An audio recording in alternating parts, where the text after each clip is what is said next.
Hello again, and welcome back to year 4 of the Religious Education Initiative. This is week 46, it's day 1. We've been reading the book of Daniel, or from the book of Daniel. Last time we saw Daniel remain faithful to God in the face of a threat to his life when the Persian king Darius was deceived by his other courtiers into creating a law that forbade anyone to pray to or worship any god except he, Darius, himself, with the penalty of being thrown into a den of lions. Daniel didn't stop praying to God. He was caught praying and was indeed thrown to the lions. But God delivered him, and Darius confessed and proclaimed the glory of the Most High God of Daniel. That passage, chapter 6 of the book of Daniel, is the last story of Daniel's life. The rest of the book records several visions that Daniel saw. We'll read one of them this week, then one next week. There are more, but those are the two that we'll read. So, from chapter 7. In the first year of King Belshazzar of Babylon, Daniel had a dream and visions of his head as he lay in bed. Then he wrote down the dream. I, Daniel, saw in my vision by night the four winds of heaven stirring up the great sea, and four great beasts came up out of the sea, different from one another. The first was like a lion, and had eagle's wings. Then, as I watched, its wings were plucked off, and it was lifted up from the ground, and made to stand on 2 feet like a human being, and a human mind was given to it. Another beast appeared, a second one that looked like a bear. It was raised up on one side, had 3 tusks in its mouth among its teeth, and was told, Arise, devour many bodies. After this, as I watched, another appeared, like a leopard. The beast had 4 wings of a bird on its back, and 4 heads, and dominion was given to it. After this, I saw in the visions by night a 4th beast, terrifying and dreadful and exceedingly strong. It had great iron teeth, and was devouring, breaking in pieces, and stamping what was left with its feet. It was different from all the beasts that preceded it, and it had 10 horns. I was considering the horns when another horn appeared, a little one coming up among them. To make room for it, 3 of the earlier horns were plucked up by the roots. There were eyes like human eyes in this horn, and a mouth speaking arrogantly. As I watched, thrones were set in place, and one Ancient of Days took his throne. His clothing was white as snow, and the hair of his head like pure wool. His throne was fiery flames, and its wheels were burning fire. A stream of fire issued and flowed out from his presence. 1,000 thousands served him, and 10,000s times 10,000 stood attending him. The court sat in judgment, and the books were opened. I watched then, because of the noise of the arrogant words that the horn was speaking. And as I watched, the beast was put to death, and its body destroyed and given over to be burned with fire.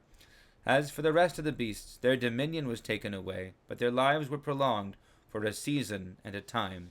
As I watched in the night visions, I saw one like a son of man coming with the clouds of heaven. And he came to the Ancient of Days, and was presented before him.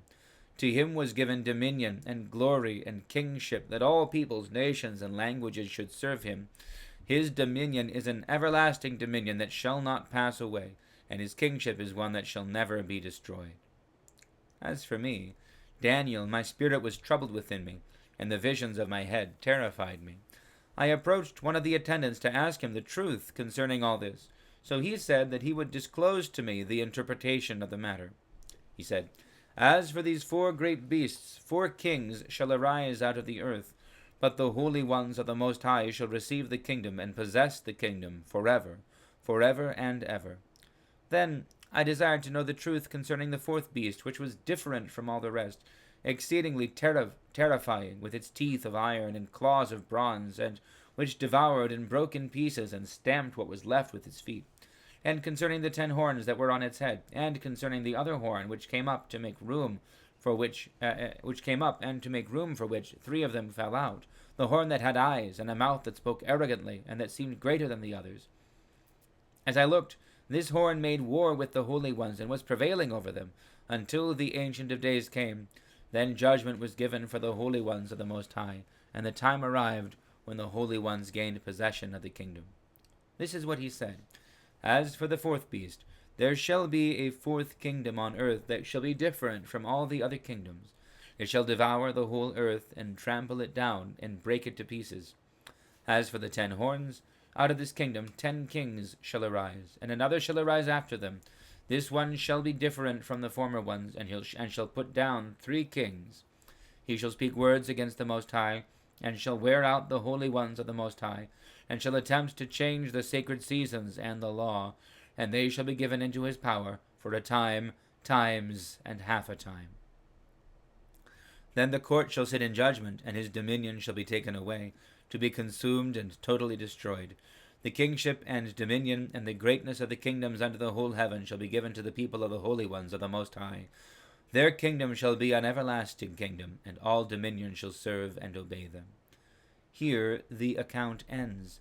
As for me, Daniel, my thoughts greatly terrified me, and my face turned pale, but I kept the matter in my mind. Okay, so why are we reading this? First of all, it's worth seeing that Daniel wasn't just sort of the prophet on call to the kings of Babylon and Persia, that he was having visions, that God was showing him things that were going to happen. So we're moving back in time to the reign of Belshazzar, or rather Belshazzar's father Nabonidus, and Belshazzar ruled as his heir. But anyway, and Daniel had this vision at that point. The vision, interpreters love to look at this, and it's not uncommon. It's fairly easy actually to connect these 4 beasts, and then especially the 10 horns and the 1 extra horn, to connect them to the several empires, similar to the gold and silver and bronze and iron statue that Nebuchadnezzar sees.